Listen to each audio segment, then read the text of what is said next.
There we go, darling. Oh, thanks, lovely. Perfect. Do you know what? You've done loads of stuff, haven't you, since I was here last? We have. We've been keeping busy. Now that lockdown's finished, we've managed to get a few things done with the club. We've got our dogging corner car in there, which is great, isn't it? I know. Yeah. A lot of people have gone into it and they signed the ceiling as well, which is quite funny. So it's a little, I was here. And then we've got rooms upstairs all getting sorted out. And more importantly, we're getting a brand new glory hole wall done. So that's going to be good. About this. Right. Yes. It's a male and female one as well. So that could be interesting for swinging nights. What's the difference? Well, the lady will be able to back up and have her bits sticking out. And then, the guy can, or another woman can enjoy her.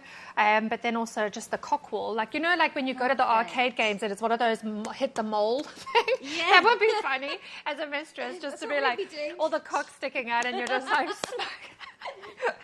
We need to do this, definitely. Absolutely. What we want to do is we want to put Swindon on the map when it comes to the LGBTQ community, as well as swinging and BDSM. Make this a safe place for mistresses, but lifestyle couples to be able to book rooms and be able to come here and have a fun, safe space to dress up. It's so nice when you see people dressing up all the time in their latex, and whether you're dom or not, just to explore pet play, adult baby, whatever it is, have a safe space to explore everything about you. As owners, Jay and I are in a position where we just want to have no judgment, and whoever comes here must have the same ethos, because as soon as people come in here with that judgmental element to themselves, they're going to ruin it for people. It gets poisonous. And consent, there has to be an element of rules and consent when it comes to being in this club. Because if you are breaking the rules for that, then you're making it a very dangerous place for people. And that applies to us in our mistress work as well. Consent is very important. So what kind of problems would you say that you've encountered, as a mistress, but also as kind of like a hostess and nightclub owner? Well, one of the problems that could arise, that hasn't been a problem for us, but could arise is, number one, the rule is no means no. And we keep saying consent, but people hear it and go, yeah, it's fine. But I don't think they truly are listening to that. It applies to them. No, because what I'm doing is okay, you know what I mean? But it must be someone else. It must be like the serial killer rapist kind of, that's them. No, it doesn't. It applies to a guy sending you a dick pic, you know what I mean? It applies to guys or girls coming in here and grabbing someone's genitals without permission, or constantly following you around in a please stop, I'm not interested. Creepy kind of because so many guys are just so persistent and they don't understand. No. Exactly. They think, if I just convince and persuade enough. I'm sure if they look into my eyes, look deep into my eyes, you will fall for me. No, consent for the club is a different kind of consent to as a mistress. I think. I mean, it's still the same element, but it applies because it's more people to worry about, and as owners of a place like this, we have to walk around, both of us, and make sure that we are looking at all the rooms, not in the rooms, obviously if the door's closed, creepy, but have a sliding window. No, I'm just hearing, if there's safe words being used, if people come to the bar and ask for an angel drink, then that actually they're trying to warn you that someone is... Oh, this is good, isn't it? I've heard about this. Please help me, someone's following me, and then you're like, right, let me help you, please come stand with me, I'll, or... So if they order the angel drink, basically it means that something's happened and you want them to call the police. Exactly, or can you put me in a safe place and deal with the situation?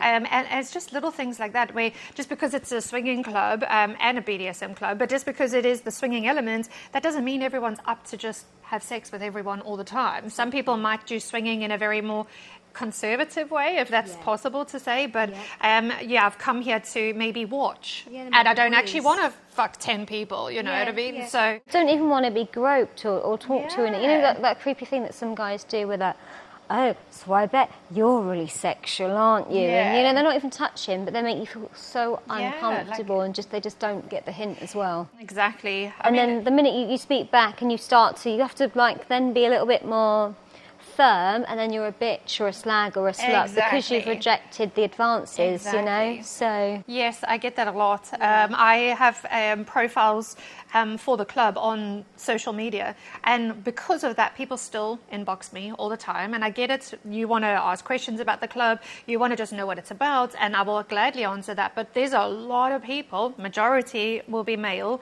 unfortunately. And they are straight away just saying, what can I do to get into your knickers? And I'm like, nothing. Like, what are you talking about? Like, that's not what I'm offering. You know what I mean? Yeah. Read my profile. I did. Okay, then why are you asking me these questions? Oh, don't be such a bitch. I'm like, what? Like, they just feel entitled, don't they? They feel they're so amazing. They feel entitled. They must be like gods or something. I know. I mean, pull your pants out. Let's see what you got, because you're coming at me like you're a god right now. So. Yeah, I bet they wouldn't like this. Because that's the thing, when they're online, it's all very easy, isn't it, to be like sexually violent towards women and aggressive. Yes. If they're actually in front of you in person, I bet 8 out of 10 of those guys would back down in an instant, and they wouldn't be the little keyboard warriors. Half the time, like I want to say to them, and have said to some of them, is, would you say that in front of your mother?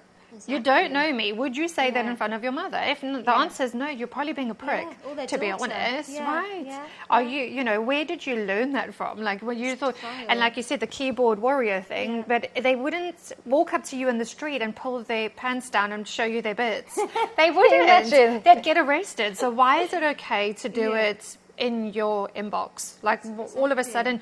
And what are they going to get out of it, right? I mean, you know, as a woman, do you sit there and go, oh, that's so dreamy, oh my god, I can't wait to hook up with him? Like, you just wouldn't. You'd be like, you just delete. Oh look, there's the 20th flaccid, disgusting looking cock of the day. I'm about to have an orgasm. Right. It doesn't happen. And maybe we should just like put them all up, have a special website where we can just put them all up and then start comparing them. Imagine if they knew that we were all going and we're all rating it and having a panel discussion about their cocks, and not in a good way, not like, oh, he's so amazing. Can't wait to put that in my mouth. No, and actually berating them. They'll never do it again. Yeah, so is this one got gonorrhea, do you think? Because it looks a little bit leaky. Oh my god, I just don't understand why some people just would be sweet, wouldn't it? They feel so self-entitled, and so, you know, it falls into a certain age group in my experience. I don't know how you feel about that, but I feel like it's the demographic of perhaps, I don't know, sometimes 20 to 30-year-olds, maybe early 30s, but 20 to 30-year-olds. It's a different generation, isn't it? Yeah. I don't know. They are a lot more entitled. I think there's a lot more, like a lot of the fetish. Like in the old days, you know, if you were a dom, it would go in the back of the newspaper, or it'd generally be like an older guy. He's done everything he wants to try, being spanked. And now this is so accessible online. Young lads might see, like, 1 minute, you know, a woman's urinating on him and calling him a bitch, and then she's like riding his penis. So they kind of assume that's what domination is, and they get like to make a call to order session where they're calling the shots, and it's, as a mistress, you know that it's not about that, is it? Right? Yeah, absolutely. They tend to watch Pornhub that might have a dominatrix element to it, but it's not necessarily what we're offering. You know what I mean?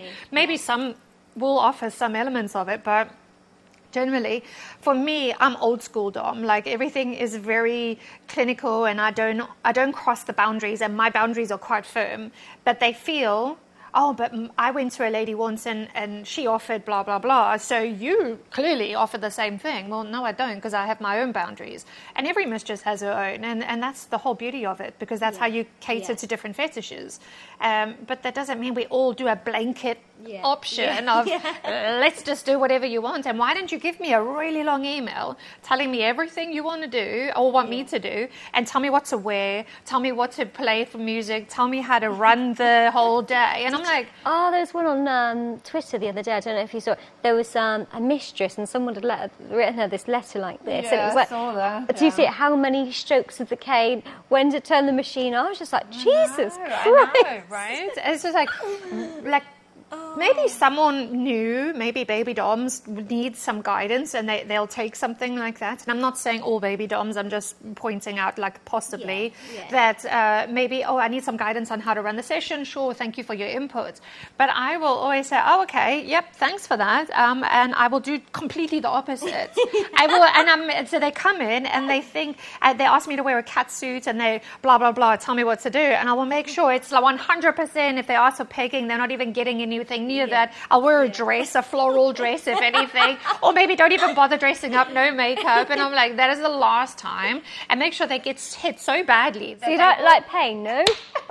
You know, and I just think, and then that's it. Don't ever do that to me again. You want to come back, make sure you say, these are my limits, and everything else. That's all you need, isn't it? Literally likes, limits, job done. Yeah. You don't need a list. A paragraph at the most. Even then, that's too much. When they try and script it, and then you will walk into the room and you'll say to me, oh, you've been a very naughty boy, and you're going to, and they've got this little keyword. I don't mind the odd keyword thing that they like. So they might want you to say the word panties. Yeah. But when they're like, and I would like you to say the word panties 7 times. With a 10-minute space. No, that's not happening. Exactly. I do find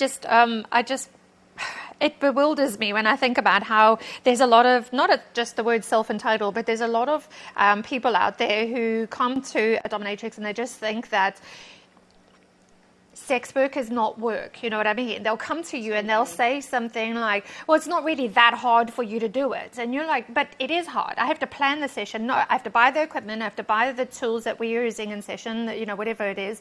I have to dress up a certain way, which costs a fortune. We have to rent or hire a room. Or if you have your own space, you're paying, you know, your rent space.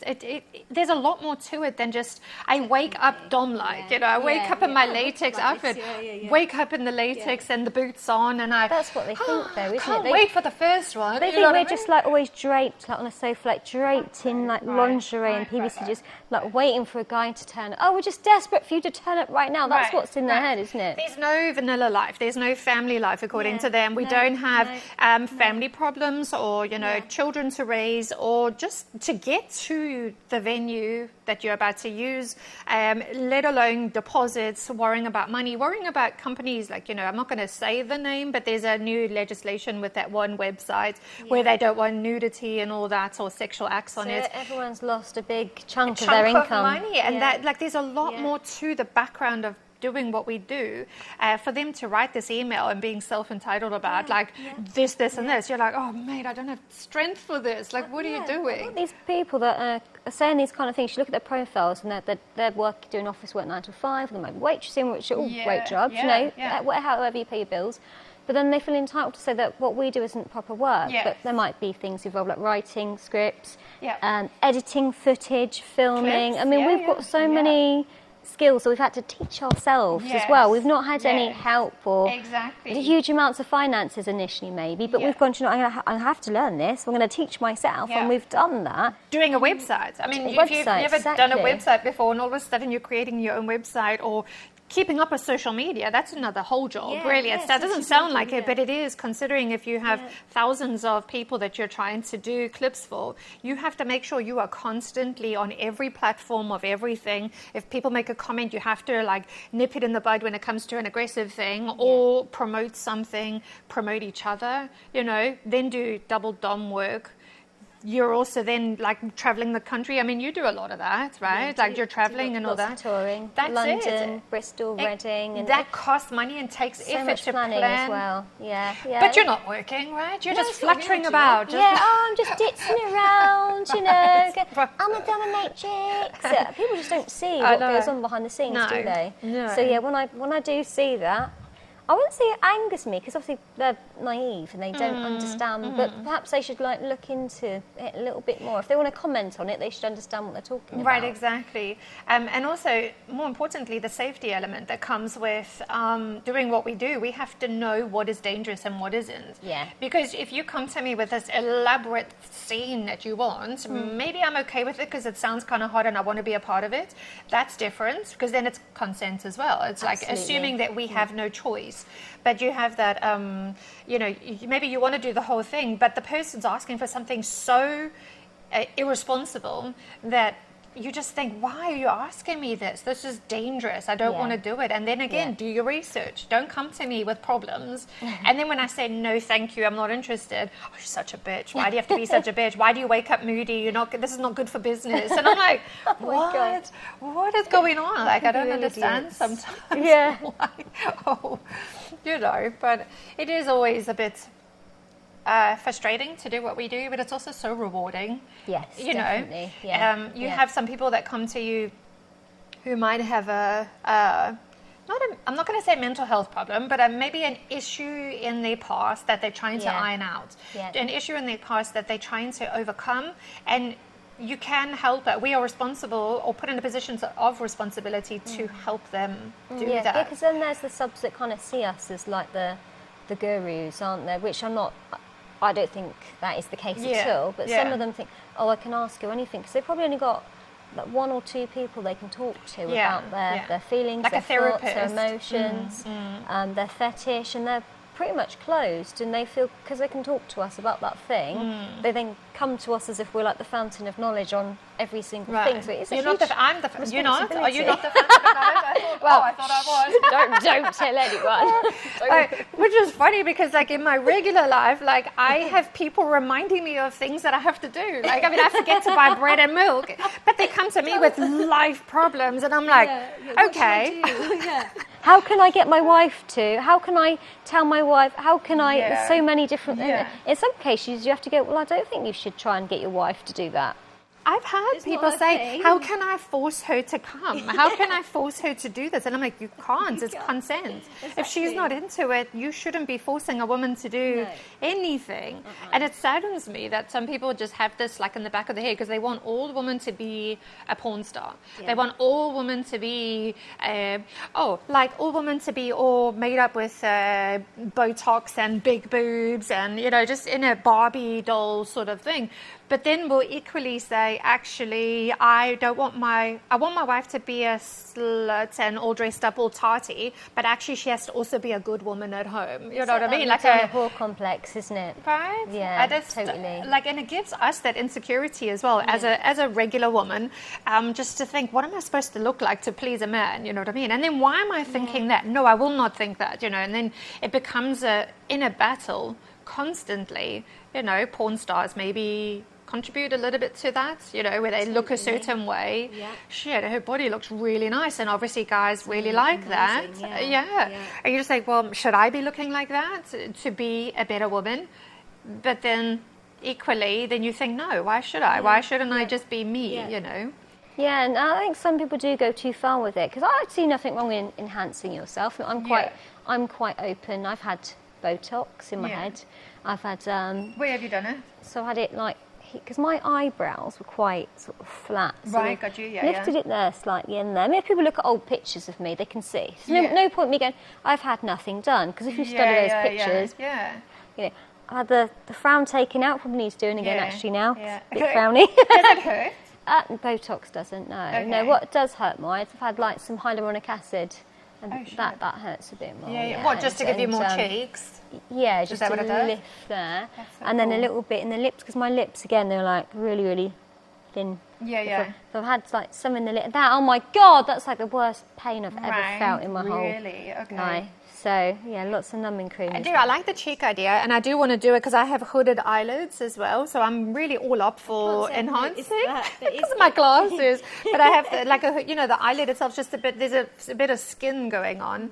And basically what I want to do is just if I lift it a bit, that will help to take that away. Yeah, because they can do that. They can lift the and then, what do you call them? Jowl lines? Is that what you call it? Whatever. What it is. These are the, nasabial lines, isn't it? These ones? Okay. Yeah, I want that sort of done. And then my boobs, I would like to have them, I've got the puppy dog ear thing going, like floppy.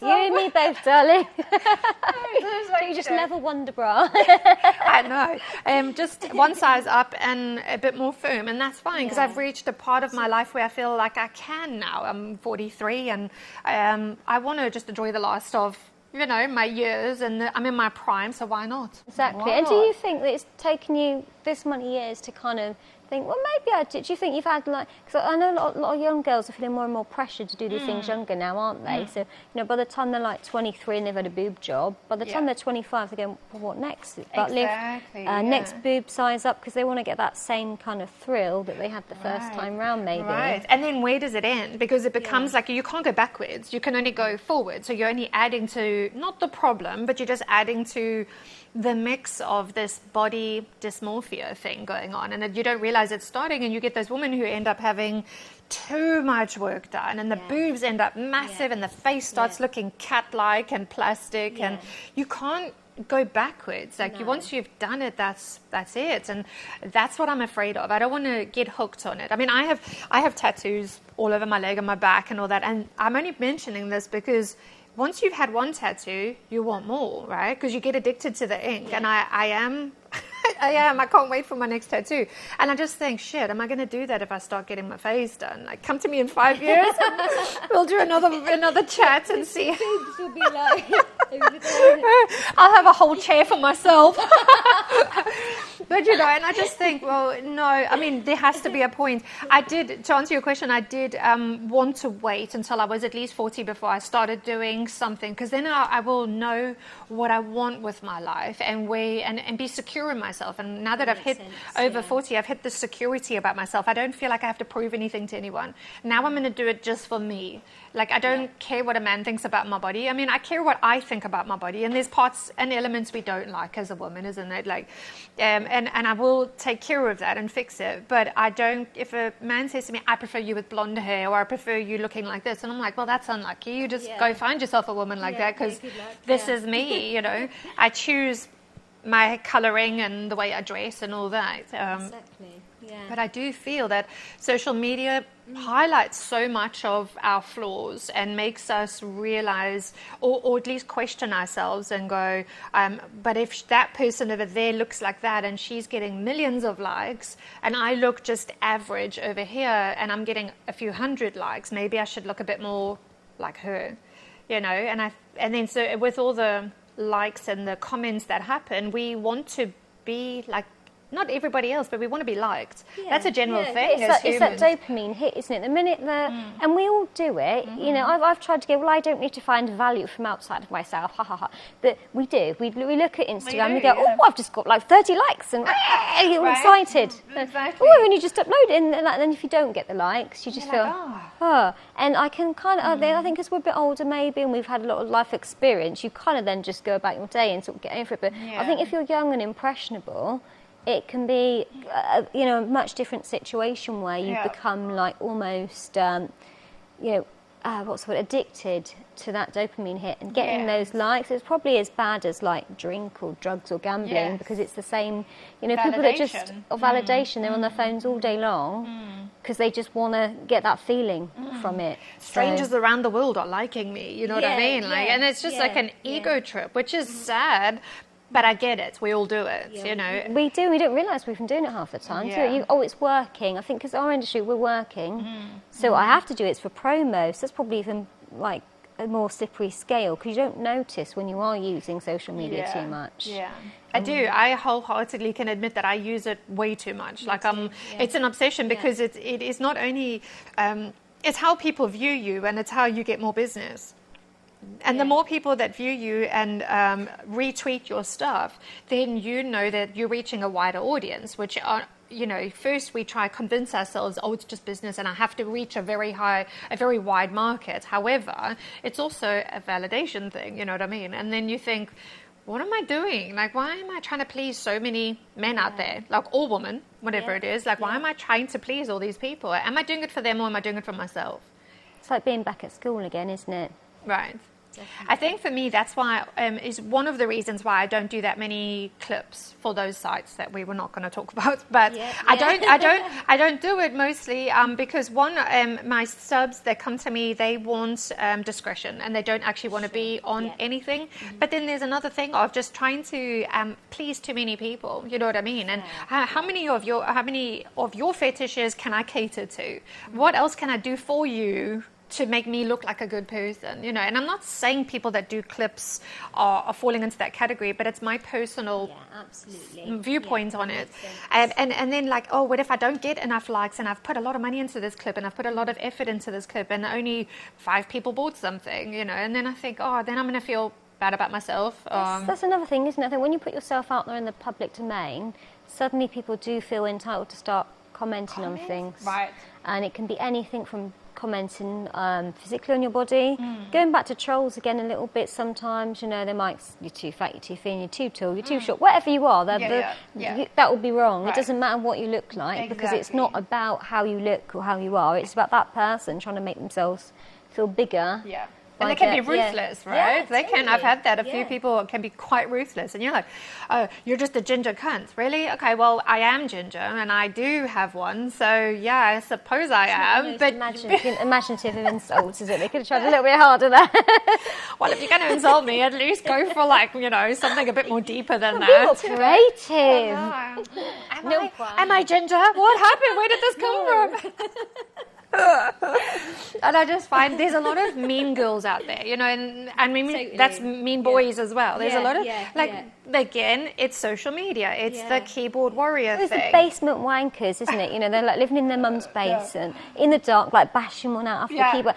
Oh, I didn't like your recent photo set. Yes. Or like you'll make a statement that I disagree. Oh, sorry, I didn't realise you were an expert in SEO. Please do tell us all. Come on. And, exactly. You know, I know. Which for me, like if you're selling clips and all that, they feel entitled to have an opinion on it because they're about to spend money on it. Yeah. But now when I do anything and I do it for myself, I don't care what you say because I'm not actually doing this for you. This is my platform, and if you don't like it, unfollow me. If you don't like it, I'll just block you. How about that? Let's just cut it out right now, and I will save you the trouble of having to look at my horrendous body all the time. Fuck off.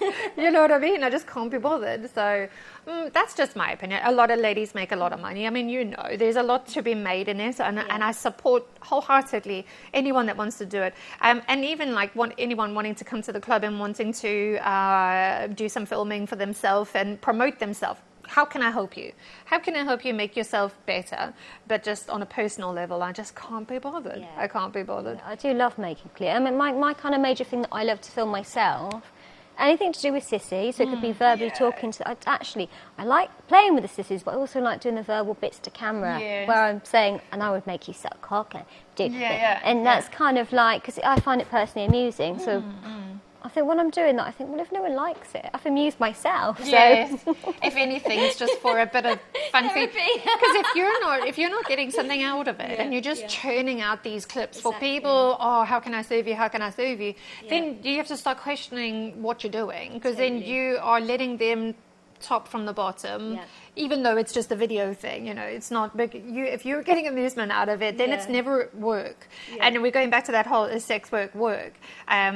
Yes, there's a lot of work to it, but if you're not enjoying it, then what are you doing? Exactly. It shouldn't feel like work, even though you're working hard. Well, that's like a thing to get your head around, you know. I think, in one sense, I think everyone, most people, unless they're like, you know, they've got their dream job, most people moan about their jobs at some point, and they have days where they go into the office and they don't enjoy it. But if overall that job doesn't make you feel good, you should think about change. And I think in our line of work specifically, I think because we do give so much of ourselves, like emotionally, more than anything, you know, and we've always got to have this like persona. I think it's even more important to have those, you know, really firm boundaries, like you were mentioning earlier. It's important to have those firm boundaries and not to, I mean, we all might try the odd thing once just if we like it. But if you then start doing that and you think, I'm really not enjoying this, then I think that's where you shouldn't be doing the job, maybe. So it's really important, isn't it, to kind of... Exactly, and the more we try things, because it's easy to come into this industry and just go, well, I don't like this and I don't like that, blah, blah, blah. But if you haven't tried it, you're not going to know. But sometimes it's to your own detriment, you know, and I've done that, where I've tried something that I just really didn't like it.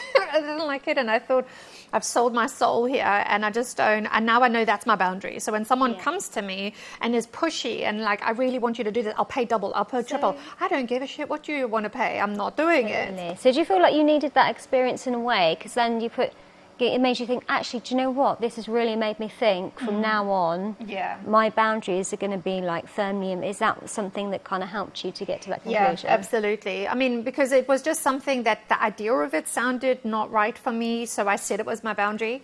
But then I had to say to myself, like, well, if you don't try it, how do you actually know it's not a boundary? You might even enjoy it, you know, that kind of thing. But even the preparation of it prior to it, you have to physically prepare your body to, you know, to do that particular session, and it's traumatic to have to do it. There's and then once you try it, and you just think, you know what, it's not worth the emotional trauma that comes with it for myself. And I know some people make a lot of money doing it, but it's just not worth it for me. Like, no amount of money can, when you want to sob afterwards and you think, this is just this is not working for me. No, I'm all right. I'd rather make less money and do something I love than try and do something that is topping from the bottom, where I'm just the person's telling me to do something that I really, really don't want to do. That's the thing, isn't it? In this job, there's no HR department. You have to make your own decisions for yourself. I'm complaining. I'm going to complain to myself. I'll have the next board meeting and I will discuss all my grievances. Right. No, this is it. So you just have to make some hard decisions. And then there's legality that comes with a few things as well. I mean, there's some things you literally just cannot do, you know what I mean? But people will push every boundary there is.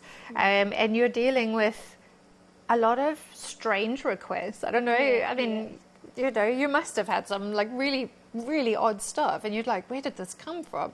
What is missing in your life that you need this? What's your strangest request, would you say? I would say the strangest thing that I actually did have a session with is the person asked me to take a banana, put it in a condom, shove it up their arse, and then put a diaper with whipped cream inside and put it on them, and do the whole session like that, and then afterwards to remove the banana, peel it, and then eat it. And I was like, what? Because I understand adult baby, I understand sissy, I understand there's some psychology issues going on, not issues, psychology things you're working through, should we say it like that? But that one I couldn't get my head around. I'm thinking, what is missing in your banana dream? And why banana as well? What was it? Did they have an instant? Because it usually starts, doesn't it, from a young age? Something happens, some moment in their life that kind of almost gets stuck in a loop in their head for whatever reason. And they keep revisiting. Totally that. The banana did not get. I mean, the squishy part of the cream in the diaper, maybe I get, that you wanted to just be uncomfortable, but the banana and eating it, nope, cannot understand that.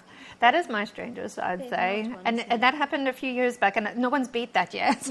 So I will come back to you if something else happened. But you, what is your strangest?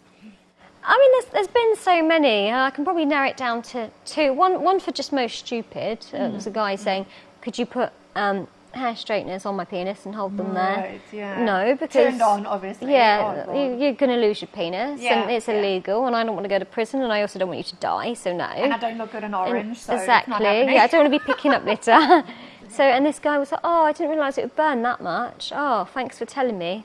Really? Yeah. It straightens hair. It's literally an iron. I know, so dumb. But I think like the most probably quite innocent one was quite strange. It's really cute actually. So this guy used to make videos for him, and he used to like me to get dried pasta, screws, sprinkle it all over the floor, and they used to like me walking around and just hoovering it all up. But the thing that he really liked was the sound that it made going up the metal tube. That was what got him off. There's what is the word for that when people like certain sounds where they listen to literally just the sound of paper being crinkled, or it's a fetish. That's it. It's a huge. See, I didn't even know about that back then. It's quite a new thing, isn't it? Yeah.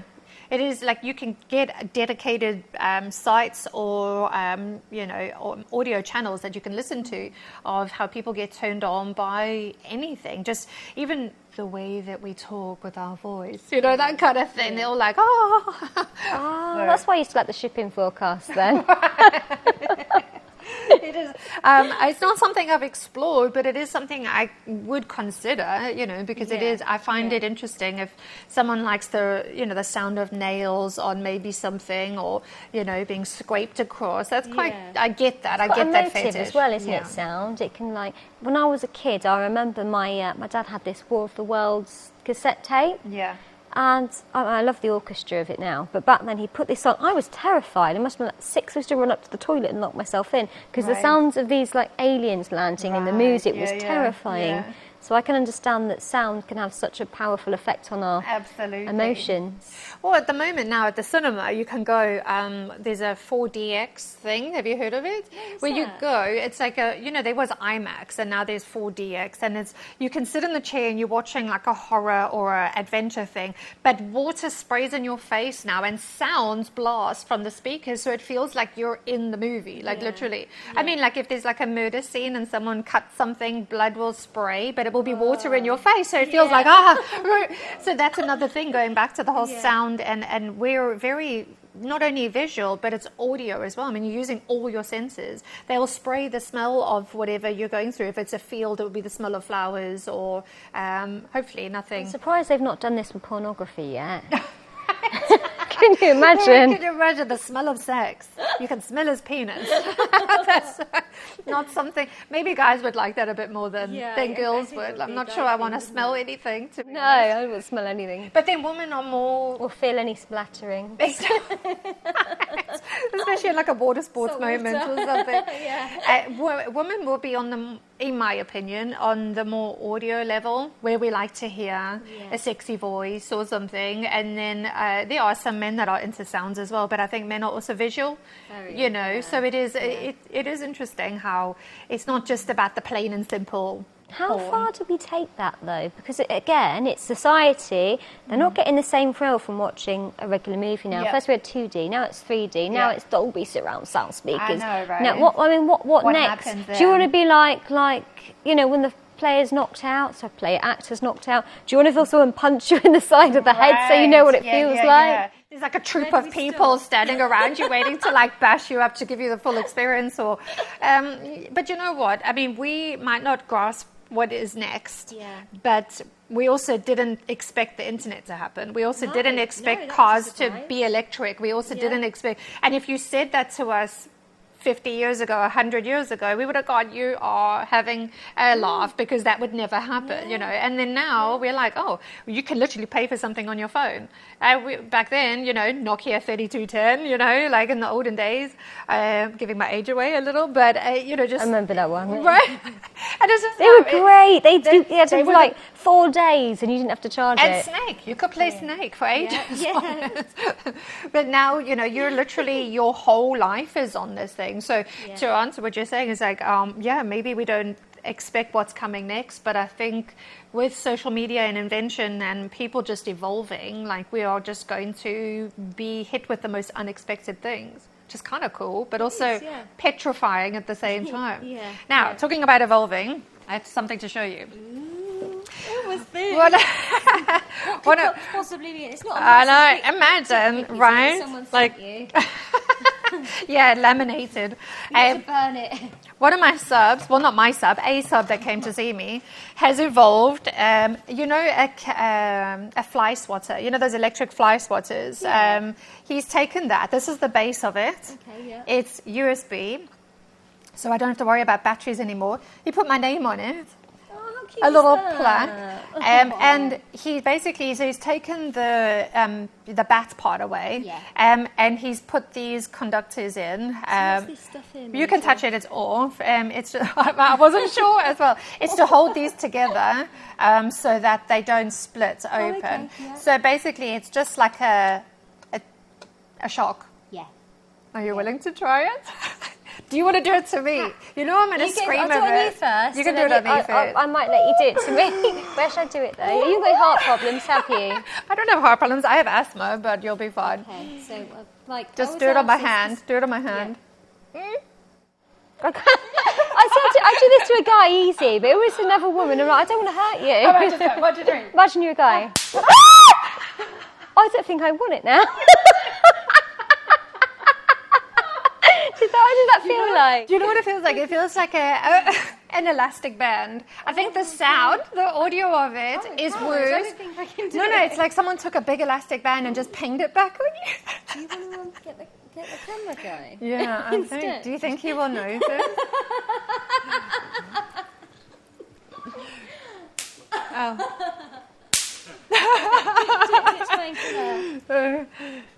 I don't think it works on flesh. I mean, on clothes. No, you need to give me some skin. What are you doing?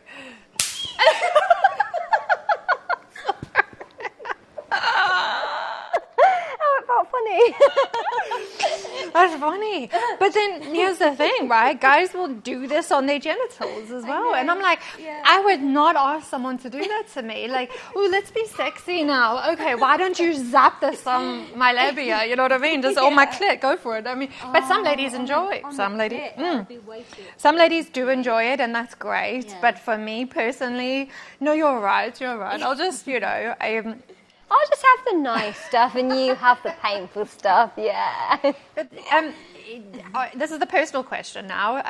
We do this to people on a professional level, but where do you draw the line on your personal life? Like, would you do something like this in a relationship you're in? Me to them or them to me? Either way. Or do you I mean, like, is work and you leave it there, or and do you sort of have relationships where they're into BDSM and then you're bringing work home, if you know what I mean? Yeah, I think I've always been like adventurous. Like, with my first boyfriend, I remember we went out to Ann Summers looking at but back then it was like little fluffy handcuffs, those little like floppy whips, and so that's quite experimental. Yeah, exactly. Ooh.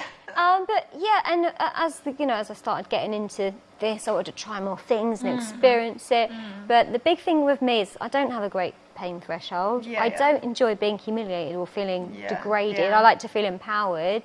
So there's certain levels that I'll go to because it's got to be enjoyable and fun, and I can't take it too seriously. So I mean, there's stuff that I'll do the other way around. So the guy being sub to me as well. Like, I play sub in a relationship if it's fun and playful. They can play sub, but again, there's certain lines. I feel that if you're suddenly degrading your partner to a really extreme level, how can then you go to breakfast the next morning? Yes, exactly. When do you get back from that, because subspace is different. If you're in a relationship, are you constantly in subspace? Like, where does it stop? It's like, difficult, isn't it? Yeah. Like, but you get your female-led relationships, and it works for a lot of people. The whole lifestyle element of it works for a lot of people.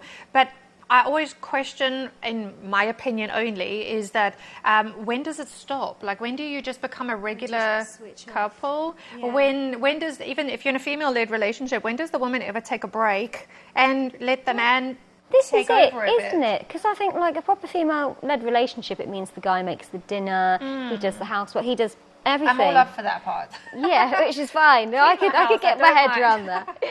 But I think if you're then having to constantly stop what you're doing to direct a guy, guys like sometimes they want praise for just doing the bloody washing up, don't they? I have no time for that. I'm like, just fucking do it. Yeah, I don't need to hear about it. You shouldn't expect any praise or reward for being a normal human being. Yeah. So I think it could almost become like too much. The woman is then concentrating on being this dominatrix, where it should not have to involve that level of effort. I think for me, I don't have the whole sub thing in a relationship. I like 50-50 regular relationship, and if we choose to do a bit of BDSM, it's in a playful, like you're saying, in a playful moment, and it's occasional. Exactly, and it's because then if I'm working and I'm doing it like a few hours, whatever that day, I don't want to come home and then do it again, and then and scene, and then go to bed. Like, it doesn't work like that, because otherwise you're constantly doing it, and there's no break for you mentally, isn't it? I did actually have this in a relationship where so I'd like see a few subs that to be really busy, rushing around, barely have time to eat, and then I'd stop working, and the guy I was with at the time would be like, "Oh, is it my turn now?" And I'd think, and they'd be like, "Do you want to go and put something sexy on?" I'm like, "No." Not really. And they'd be like, "Shall I go and put something sexy on?" I'm like, "Definitely not." And he'd like want to put my clothes on. Bear in mind, like, he had a bit of a belly, he's quite big. Sure, so he's been like, all my sequins are pinging off because he's dressing up in my clothes. I'm like, just get your own clothes, if you know. So I didn't mind him doing that, but don't wear my stuff. And then that's one time, right, basically, I think he'd got a bit drunk. He took one of my dildos, and we put condoms on it and stuff, don't we? Didn't bother with any of the health and safety. God, he was bombing himself. Pulled the toy out and did a massive poo on the bed. So, I think exactly. So that's kind of like put me off a little bit of. Again, it's boundaries, isn't it? Yes, absolutely. So no, I would never say never, but you know, guys got to be really respectful. And if they want to experiment with that within a personal relationship, there's got to be the respect there, definitely. And also knowing that knowing that you've had a long day, it's the last thing you feel like thinking about when you come home. You want to whip your outfit off, put your slippers on, have a cup of tea, and just completely. And it's that dom drop thing again, isn't it? You want to come home and come out of your space, so that you can also de-stress and sort of put everything into a little box in your head, you know what I mean? And that's it. That's my day. That's what I did. But right now I'm me. I'm just because there's the vanilla stability, side, don't you? I exactly. think when you do this as a job, you need stability in your home life, and so many guys are just like, I find like I just don't really date anymore because guys will be like, oh, well, hang on, you dress up for all these guys online and for your subs, but you won't put something on for me. Right. Well, I've just been working all day. I don't know what you've been doing. Yeah. And right. So again, it just makes, for me, I like being single, and it takes the fun out of it. It's too hard to focus on a relationship because like this is like full time what we do, isn't it? Yeah. It's kind of like you're around the clock. Yeah, and it goes back to that they think we're not working when we're working. Yeah, you know, you don't realize, even though I just had the session and it's over with, you don't realize the work I had to put in to get to this point, and now I'm mentally drained. I just don't feel up for dressing up in a catsuit and parading for you and beating the shit out of you. But if you carry on, I might feel like I want to beat the shit out of you, you know what I mean? But again, it comes to the playful thing and, you know, reading the room, reading the moment. You know? Or they go to you, oh, if I was a woman, I'd just do it all day long and make loads of money. Right, of course you would. That's what we do. We love whacking one out all day on camera, like for 7 hours non-stop. And you're like, oh, please, I can't. Who wants that? Unrealistic expectations, and maybe the porn industry has a lot to answer for when it comes to that, because it looks like women are up for everything all the time, you know. Definitely. And I guess when you've been doing, because you mentioned earlier you've been doing like therapy group meetings and that during the pandemic, so do you think that, like, I'm assuming you like covered some stuff like this as well, because it's probably a nice safe space for people to meet, whether they're doms or swingers, and just discuss some of the different experiences that they've had and just talk through it, because I think as women we do that, don't we? When we get together, we talk about things in society, what's been affecting us. Women do not care. We'll talk about everything. I think not only was I doing support groups through the pandemic, I also we have socials here, and what munches, and which is just another word for a social. And people get together. They might have a few drinks, but they will sit generally and talk to each other, talk about their kinks, talk about what what they like, what they don't like. Whether it's couples talking to other couples, or people who are new in the industry and want to ask questions to people maybe who've been in it for a while, and want to just get a bit of guidance. And I think that is important, is to have people who are experienced guide and offer advice to people who are new. So it means that that's research, you know what I mean? It's a way for them to understand. We also have like workshops here, so that anyone who has a skill, like say, for example, if you do needle play, or if you do ball busting or caning or something, you will do a little workshop and show people where to hit, where not to hit, what consent is, how to do things on a medical and legal way, so you're not getting yourself into a heap of trouble, because there's body parts that you just cannot be caning. You know, there's body parts that, or even pressure points for rope play that you're doing, that you just should not be. I mean, you know, a noose around the neck, probably a bad thing. but you know, if you want to tie, hands up, even on the wrist, I mean, you've got parts of the body that just cannot be pushed too hard. And I think it is important. And it is our social responsibility, if we have some experience, that we have to pass the torch on, because we can't assume that people just know, because there's some really dumb people out there who are going to, and I'm not saying people are dumb, I'm just saying there are some dumb choices. We know who they are. We know. And it's just, it's up to us. And this is why this kind of place, this club is important, to bring people together, whether you're experienced or not, and just stop just guessing, ask. And then it comes to consent, it comes to responsibility. But it's fun as well. That's the thing. We have to keep remembering this should be fun. BDSM should be fun. Yeah. Sex work should be fun, whether you're in porn or as a mistress or whatever umbrella, part that you're in. Just if you're not having fun, then you shouldn't be doing it. Exactly. Yeah, it's true. So if anyone wants to find out about the velvet rope, because I'm sure there must be loads of people out there that are intrigued, whether it be DOMs wanting to pick up some new skills, people that want to come down and socialise, subs that want to experiment a little bit more and, you know, maybe look to people like yourself for a bit of guidance. How can they find out more about the velvet rope and what's their next step? Oh, absolutely. Firstly, get onto the computer, thevelvetrope.club. You want to get onto the website. There's a way of getting hold of me on there. I'm also on Twitter with the same, thevelvetrope69. Had to add the 69 in. And then I'm pretty much everywhere on a lot of swinging sites, just under the same name, The Velvet Rope. Just look for us, or even go to Mistress Ruby, her profile, and I will be able to guide you in the right direction. There's a lot of events that we're doing. So we're covering all fetishes, adult baby, pet play, sissy.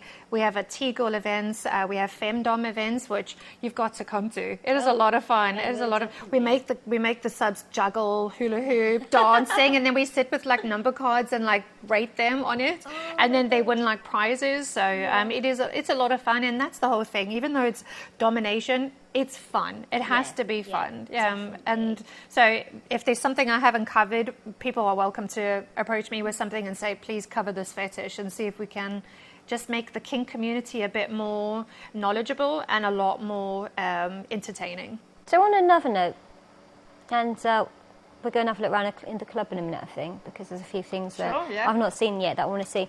But just on a last note, any new subs that would like to come and see you or come to the club, what advice would you give them on how to approach a dominatrix? Oh, that's a good one. Or any female for that matter. Yeah. One, don't send a dick pic. Right? Do not do it. It goes to the consent thing again, because you wouldn't do that to a woman in the street. No. So don't do it to any woman in general. Online, like, why is it okay online? Don't do it. Don't send a dick pic. Always say hello. If you know, in everyone has their way of wording things, so maybe something along the lines of, thank you for reading this email. If you have time to see me, I would appreciate it on these dates, and maybe give a suggestion of dates, whatever works for you with these, you know, times that I'm available. She'll always pick something that works for her, or recommend something similar, you know, another time of the day, and maybe just tell straight away what your likes are, what your interests are, and what your dislikes are, and then let the mistress decide how she's going to run the session. Don't tell her bit by bit what you're about to do or what you want be done, you know, to you, because that's off-putting. Then you're not going to, I don't know about you, but it's just not something I like to be told. No. How to run the session. Like, thank you, I can think for myself. I shall. Don't tell me how to dress. Patronizing. Don't tell me how to dress. Don't tell me what to say. Don't tell me. But maybe you'd always, you know, say, I have this fantasy of, and I'm not asking you to do it. I'm just saying this is something along the lines of what I like. Then that's a bit more different, because you're just sort of playfully saying what your like is, you know, but not. At 8:45 you shall do this, and at 9 o'clock you shall do this. It's the kind of mystery away, doesn't it? I think I'm washing my hair that day. Sorry, can't see you. I've got to like clip my toenails. So. Yes, right. I don't want to, but paint drying, gotta watch it. So, I would just say be respectful, you know, and be frank about what you like and don't like. But also bear in mind that the person you're approaching has their own likes. Do your research. If you are asking for something she's not into, don't bother asking. Just don't. Don't be demanding. And don't ask too many questions. That's something, you know, they just keep coming back with, like, so what is the most favourite thing that you've ever done? And like, are we doing a session, or are you just going to interview me for the next 3, you know, I hate when guys do that. You can put it all into one paragraph and do not keep replying. You know, every time if I say something back, don't, it's not a conversation now. It's like see you next week. I know.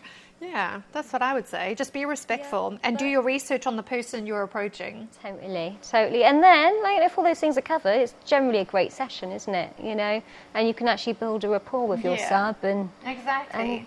I've had some great sessions where the people have said very little, and they just trust me because they've done their research. They know what I'm about, so they know that by the time they get to session with me, they know kind of what's going on. You know, what to expect. Perfect. So they know what to do now. Do you want to show me some bits and pieces? Let's have a look.